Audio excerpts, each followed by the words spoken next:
A silver crescent tilts above the Euphrates, its horned smile reflected in a ribbon of black water. Papyrus fronds click together like brittle teeth, while a wind gathers sand into coiling serpents. Inside that wind floats laughter, soft, coaxing, older than bone. A lone herdsman tends sheep on the river bank. His lantern sputters, the flame gutters blue. He senses a presence before he sees it, the air folding outward like a curtain. Suspended a hand's breadth above the dust is a woman. No, a shape. Her hair drifting as though under water, her eyes the gloss of obsidian still warm from the forge. The herdsman reaches for a name buried deeper than language. The desert withdraws its breath, the lantern dies. Silence reigns, not even hoofbeats remain, and the unseen laughter rolls on, curling across water, across centuries, across every threshold ever crossed at midnight. Feel that spark rising in your throat? Hold it for one brave breath, and then let it blaze. Lilith lives for voices that refuse to dim. Welcome to Arcane Echoes. I'm Jessica, and tonight we step into that midnight laughter to follow the first woman who said no and kept her power. We're not here to bind Lilith. We'll travel with her until we learn whose breath she guards. She isn't a monster. She's the mother of boundaries, the patron of revolt, and the echo that tells every rebel heart it isn't alone. Long before Eden sprouted fig leaves, the people of Sumer felt an invisible pressure slide beneath reed-roofed huts and snuff out oil lamps. They called it Lil, meaning wind, ghost, fever, and nightmare. A fever-struck scribe scratching a tablet begged, "May the Lil be driven out. May the bitter wind be chained." Mothers owned no chains, only clay. So they pressed bowls against the earth, lipped down, Aramaic spirals coiling inward like a whirlpool of ink. Bind the Lilith who drinks the breath of children. Some bowls cradled goat hair, others a wolf tooth or a girl's first braid. Tokens to bribe or to confuse the roaming wind.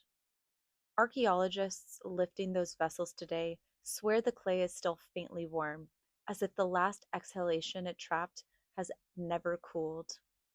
Centuries later, and 400 miles west, a 7th century BCE limestone plaque, the Arslan Tash amulet, shows a winged woman flanked by lions, the inscription warning, "Let not Lilith enter." Even Phoenician traders feared the black wind. Stories read currents farther than trade caravans. Downriver in Uruk, bards sang of a willow ripped from its bank by a storm. The goddess Inanna replanted the sapling, dreaming of fashioning her marriage bed from its trunk.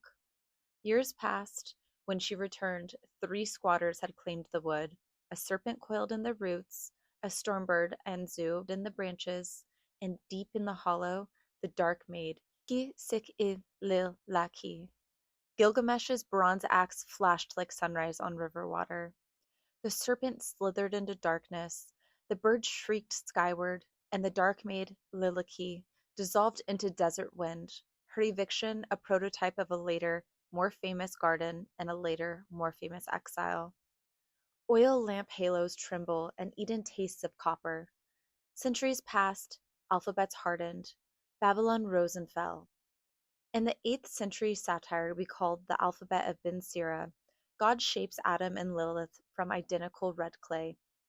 They wake side by side, dust glittering like crushed garnet on their skin.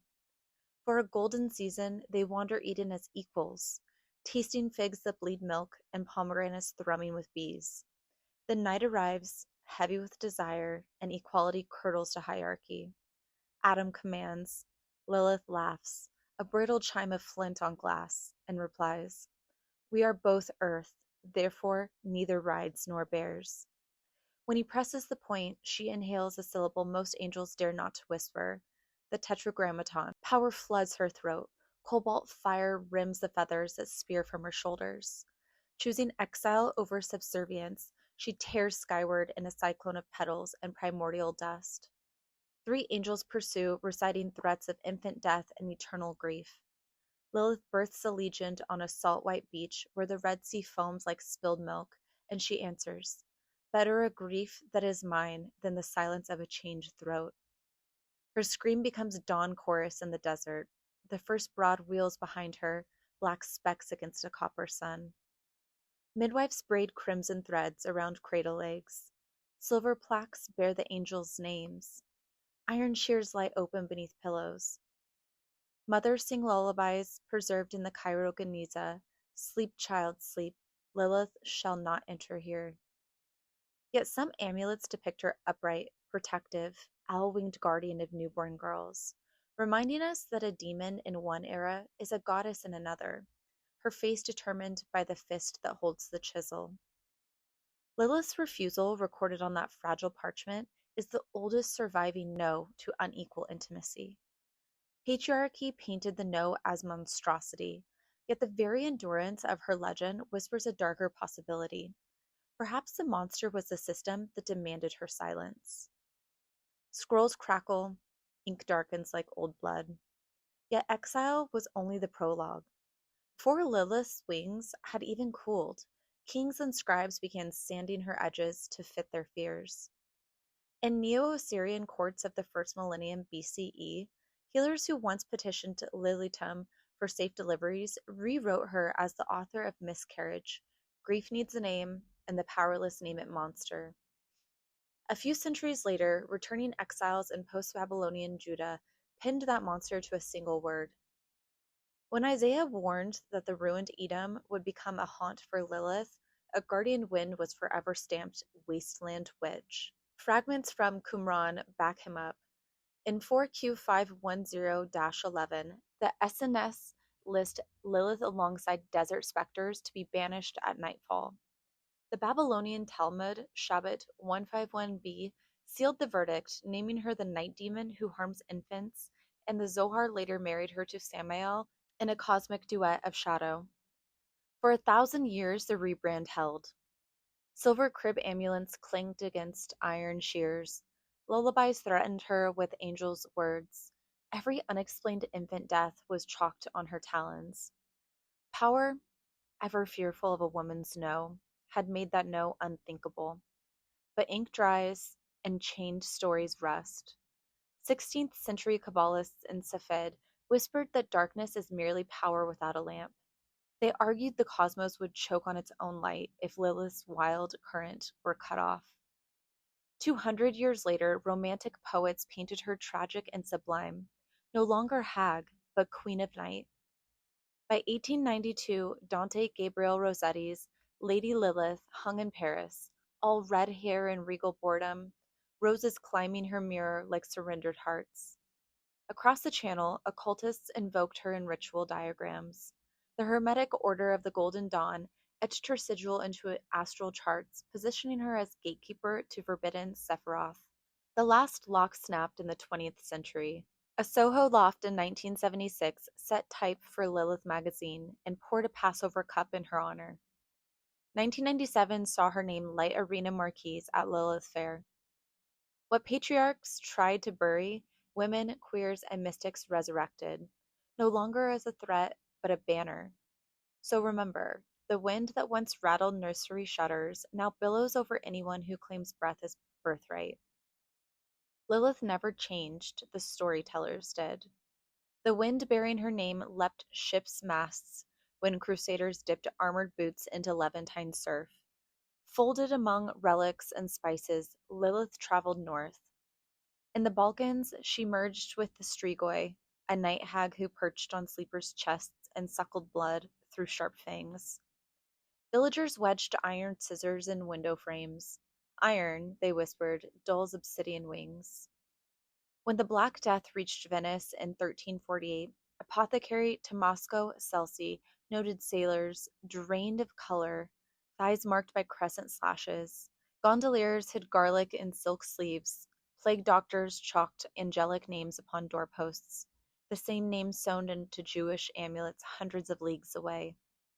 The witch hunter's Bible, Malleus Maleficarum, named no wives of Eden, but described a female demon who harvested men's seed in dreams to spawn abominations, fingerprints distinctly Lilith's. Renaissance grimoires etched her squatting inside a crescent moon, serpent coiled round her thighs. Leonardo doodled a winged woman gnawing a corpse labeled Malibris lamia. Milton dubbed her the ravenous bird of night. Goethe crowned the witching hour Lilith's time. Bram Stoker's first draft of Dracula addressed the brides as Lilith. By then, Europe no longer asked if she existed, only how often she had fed. Deep in forgotten archives lie sheets that smell of rusted iron and salt. Their ink has clotted to brown, their margins tremble with the shadow of wings. Tonight we slide 4 of those pages onto the lantern-lit desk, each a place where ordinary history tore, and the black wind wrote its own impatient addendum in living blood. Aleppo, 1180. Crimson fever strafes the Silk Road city. Chronicler Ibn al-Jazari writes, "The plague is a woman with cat's eyes who walks through lattice screens. Bodies blacken without buboes, as though life were siphoned, not sliced." Verses against Lilith's al-Sahar echo down alleyways, yet the disease leaps quarter to quarter like a wind that already knows the map. Prague, 1612. River fog coils beneath the Golem synagogue. Infants die, blue-lipped, yet unmarked. Midwife Rebecca Stein nails iron charms to shutter frames, but at midnight she wakes to a shriek and finds claw furrows gouged inside the locked wood. Warsaw, 1893. Dr. Zofia Kowalski, Poland's first woman pathologist, examines corpses drained not of blood but of hue. Frantic sketches of winged embryos bloom in her diary margins. 2 months later, she collapses of unexplained anemia. Her notebooks vanish from the hospital archive, pages rumored to rustle when no window is open. Veracruz, 1954. Carnival dawn, 10 parade workers die beneath papier-mâché saints, throats unbroken, hearts stilled, mid-beat. Witnesses recall a veiled woman atop the La Lorna float, obsidian eyes glittering in confetti glare. Newspapers blame heat stroke. A lone Jesuit sermon whispers Lilith. Ink dries, rumor migrates, and the black wind steers towards new shores, sometimes beyond geography entirely. Smash a mirror in darkness, and every shard shows the same silhouette. In Corinth, mothers once scattered coriander seeds under cribs to thwart Lamia, a Libyan queen turned baby-eater by Hera's jealousy. She prowled marble porticos, jaw unhinged to taste another woman's child. Counting seeds wasted her night into sunrise, identical to Babylonian fennel strewn for lily tube. Across the humid midnight of colonial Sarawak, a Pontianak floats roadside, her entrails crimson in moonlight. Betrayed while pregnant, buried in haste beneath a banana tree, she now asks lone men for help in a melody that slides beneath pity and hunger. Travelers bite their thumbs until blood wells, a small gift, they hope, to distract her. In Rajasthan's Thar Desert, merchants swap tales of the Churel, a bride who died in childbirth. From the front, she is beautiful. From behind, her feet point backward. She drains a man's vigor through his shadow, leaving him snow-haired by morning. 7 smooth stones piled at a crossroads may appease her, as 7 grains pressed into Mesopotamian bowls once caged the wind spirit. Under a New Mexico moon, a Dene elder murmurs of a shade drawn to gossip in boastful hearts. At night, it presses on the dreamer's chest and sips breath until an owl calls. Sand painting prayers restore harmony, just as flipped bowls once secured the Sumerian threshold. Different continents, different vowels, but listen, they hum on the same frequency. And now those hums climb fiber optic spines. Clay tablets cracked, VHS warped, server clocks still blink 3 o'clock. I bring you 4 digital testimonies, each still searchable, each still bright with sleepless comments. Orange County, California, January 2016. A widowed homeowner hears wing beats in the hallway. A veteran paranormal investigator enters and records oppressive air, unexplainable nausea, and finally a glimpse of a female figure whose hair moves as if underwater. The team's equipment fails, a banishment ritual is performed, and the lead investigator writes, every participant wound up suffering demonic oppression. Forum moderators tagged the entity plainly, Lilith. Brooklyn, New York, November 2020. During a rooftop Q&A on Reddit Paranormal, a skeptic calls Lilith Christian fearbait and invites her to prove him wrong. 2 minutes later, his DSLR freezes, the shutter locks, every menu grays out. He posts a photo of the stalled screen, captioned, "Okay, point taken." Global thread, February 2019. An occult practitioner pauses his daily communion with Lilith for 2 days. He wakes pinned to the mattress, lungs compressing in a mix of ecstasy and panic. Skin afterward buzzes with electrical warmth and cold drafts. Forum elders advise music offerings, proper titles, and above all, respect. Augmented Reality Journal, August 2022. A magician records a full, calm conversation with Lilith. She manifests as strict but old-fashioned mother, offers navigation tips for the astral desert, and politely refuses credit for a local trickster spirit. The thread is still active, collecting corroborations like moths gathering at a porch light. Folklore once traveled by camel caravan, now it hops continents in a millisecond, buffering just long enough to taste your exhale. Turn the lantern inward for a moment. Even Freud tagged her in a footnote on the uncanny, and Jungian analysts still cite Lilith as textbook shadow anima, proof the demon moved from desert sand to clinic couch. When Lilith steps across this threshold, she is no longer a legend at the window. She is the pulse in your throat when you finally say yes to yourself, and the shiver when the world replies no. She pads first into the nursery of grief, rocking an empty cradle so hard the silence screams. In that gesture, she becomes motherhood inverted, the face patriarchy paints on every woman who mourns or resists the script of perfect nurture. Next, she slips through a half-latched door into the boudoir of appetite. Here her breath fogs the mirror with unapologetic want, sexuality unshackled, the desire buried alive until it claws free as dream and nightmare both. At last, she enters the chapel of self-worth, where the pews are lined with all the names for obedience. She kneels to no one. This is divine equality denied. Born of the same clay, banished for the same breath, living proof that a single word, no, can echo louder than 1,000 hymns of compliance. Face any one of those rooms, and the key appears in your palm. Refuse the tour, and you'll rattle the lock forever. Cinders pop, a crown begins to glow. Exile is alchemy.